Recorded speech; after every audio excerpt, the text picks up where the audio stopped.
አዋጅ አዋጅ አዋጅ እነግራቸዋለን። እና ወንድሞቼ ለናንተ ዛሬ ቀኑ ሐሙስ ነው። በኔ ሰዓት አቆጣጠር ከቀኑ 12 ሰዓት ከ7 ደቂቃ ይላል። ምናልባት ጠዋት ሌሊት ከተኛንበት በእኛ ብቃት፣ በእኛ ብርታት፣ በእኛ እውቀት ሳይሆን መጽሐፍ ሲናገር እግዚአብሔር ቸር ነውና ምሕረቱ ለዘላለም ናት ይላል። የኛ ገንዘብ ሳይሆን የእግዚአብሔር ቸርነት፣ የኛ ጽድቅ ሳይሆን የእግዚአብሔር ቸርነት ለሰው ልጆች ሁሉ የዘላለም ምሕረትን ሰጠ።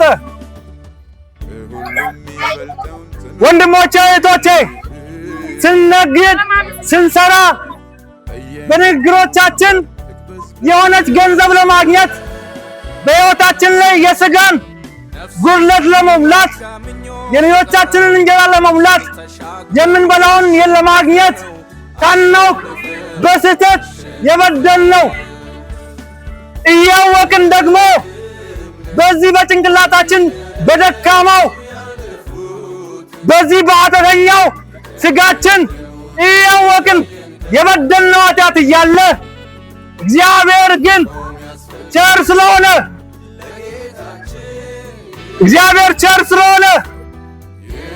እግዚአብሔር ቸር ነው ማለት የኛ ኃጢአት ብዙ ሆኖ ሳለ የኛ ኃጢአት ደመወዙ መጽሐፍ ሲናገር ሞት ነው ይላል። መጽሐፍ ሲናገር ሮሜ 3:23 ላይ ሁሉም ኃጢአትን ሰርቷል የእግዚአብሔርን ክብር ደግሞ ጎድሏቸዋል ይላል። ሁሉም ማለት ነጋዴው፣ ወጣቱ ሊሆን ይችላል፣ አዛውንቱ ሊሆን ይችላል፣ ሴት ሊሆን ይችላል፣ ወንድ ሊሆን ይችላል። ሁሉም ኃጢአትን ሰርቷል። የእግዚአብሔርም ክብር ቀድሞ የነበረው አሁን ጎድሏል ይላል መጽሐፍ ላይ ሮሜ 6:23 ላይ የኃጢአት ደመወዝ ደግሞ ሞት ነው ይላል። ወንድሞቼ እህቶቼ፣ ዛሬ ስንቀመጥ እዚህ ቦታ ስንነግድ የሆነ ደመወዝ ለማግኘት የሆነ ትርፍ ለማግኘት እየነገድን ነው። መልካም ነው። ለዚህ ዘመን ኑሮ ሊጠቅም ይችላል። ለዚህ ምድር ኑሮ ሊጠቅም ይችላል። ተመልከቱ፣ ዳዊት ንጉሥ ሆኖ ሳለ እንደዚህ አለ፣ የሰው ልጆች ዕድሜ በምድር ላይ ግፋ ቢል 70 ወይም 80 ነው። ከዚያ በኋላ ድካም ነው። ተመልከቱ፣ አሁን እኔ 1000 ብር ኪሴ ውስጥ ቢኖር መጥቼ እዚህ ጋር ጎመን ቢገዛ 100 ብር ጎመን ብገዛ 900 ብር የሚቀረኝ 500 ብር የሆነ ነገር ብገዛ 1000 ብር እያለቀ ይመጣል። እኔና እናንተም በዚህ ምድር ስንኖር ፈጣሪ ኑሩ ብሎ የሰጠን ዕድሜ አለ። በዚህ ምድር ላይ ስንኖር የምንኖርበት ዕድሜ ሰጥቶናል። ከዚያ በኋላ ሁለት መንገድ አለ። ወንድሜ አንተ ኢየሱስ ክርስቶስን አምነህ ብትድንም ኢየሱስ ክርስቶስን ባታምንም ይሄ ሥጋ ወደ አፈርነት ይመለሳል። ከሞትክ በኋላ ወዴት ነው የምትሄደው? ሁለት መንገድ አለ። አንደኛው መንገድ ኢየሱስ ክርስቶስን ያመኑ ሰዎች የዘላለም ሕይወት የሚያገኙበት መንገድ አለ። ኢየሱስ ክርስቶስን ካላመንክ ደግሞ የዘላለም ሞት አለ። ለዚህ ነው ዮሐንስ ሐዋርያው ዮሐንስ በመጽሐፉ ላይ እንደዚህ አለ፣ የሰማነውን በዓይኖቻችንም ያየነውን ብቻ አይደለም በሥጋችን የዳሰስነውን ይህንን የተገለጠውን ሕይወት እነግራቸዋለን። ተመልከቱ፣ ኢየሱስ ክርስቶስ ወደ ምድር መጥቶ ለዮሐንስ ተገለጠ። ከነሱ ጋር እንደ ጓደኛ ሆኖ አብሯቸው 33 ዓመት በምድር ላይ ከነሱ ጋር ተመላለሰ። አብሯቸው እየበላ አብሯቸው እየጠጣ ተመላለሰ። የዚያኔ ሰዎች አይሁዳውያን ወደ እነሱ ጋር የመጣውን የገዛ ወገኖቻቸው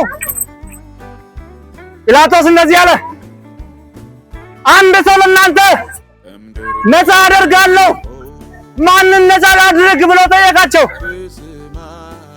ሁለቶችን አስቀመጠ፣ በርባን የሚባለው ነፍሰ ገዳይና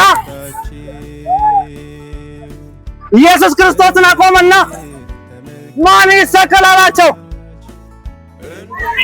ማን ይሰቀል ሲሏቸው የኔና የእናንተ ተወካዮች እዛው ነጋዴ አለ፣ እዛው ወታደር አለ፣ እዛው ሊቀ ካህኖች አሉ፣ የቤተ ክርስቲያን መሪዎች አሉ። ኢየሱስ ነጥሎ ነበረ። ነገር ግን ሰዎች ሁሉ ተሰበሰቡና ኢየሱስ ይሰቀል፣ በርባንስ ምን ላድርገው አለ። በርባንማ ይፈታ፣ ኢየሱስ ይሰቀል። ለምን? ኢየሱስ እኮ የሞተውን የሚያስነሳ ነው። በርባንማ ነፍሰ ገዳዩ የኛ ልጆች የሚገድል ነው፣ ይግደል ብለው ተሰባሰቡ። ተመልከቱ፣ ጴጥሮስ እኮ ይሰቀል ካሉት አንደኛው ነው። ጴጥሮስ እኮ በገረድ ፊት አሳ ከሚልበት ከዚያ ውስጥ ወጥቶ አላውቀውም አለው። እኔ አላውቀውም አለው። ኢየሱስን ሰቀለው። በርባንን ፈቱት። ልጠይቃችሁ፣ አሁን ልንገራችሁ፣ እናንተ አሁን ብትሞቱ፣ አሁን ይህንን ድምፅ የምትሰሙ ሰዎች አሁን ዛሬ በዚህ ሰዓት ብትሞቱ ወዴት ነው የምትሄዱት? ሰላም ኢየሱስ ነው። ደስታ ኢየሱስ ነው። ሕይወት ኢየሱስ ነው። መንገድ ኢየሱስ ነው። የዘላለም ሕይወት ማግኛው መንገድ ኢየሱስ ነው። ለእናንተ እድል ሰጣችኋለሁ። ይህንን ድምፅ የሰማችሁ አሁን ብትሞቱ መንግሥተ ሰማያት ነው የምትገቡት ወይስ ሲኦል? ተመልከቱ። አንድ ሰው ሐኪም ቤት ሄዶ ሲመረመር ወባ ቢታመም ወይ ኳርተም ወይ ክሎሮኪን የሚባል መድኃኒቶች ይሰጠዋል። ያንን ተሸክሞ ጓዳ ወዶ ወይም አልጋ ውስጥ ወይ የሆነ ቦታ ቢያስቀምጥ አይድንም ካልዋጠ በስተቀር። ያንን መድኃኒት ወስዶ ካልዋጠ መዳን አይችልም።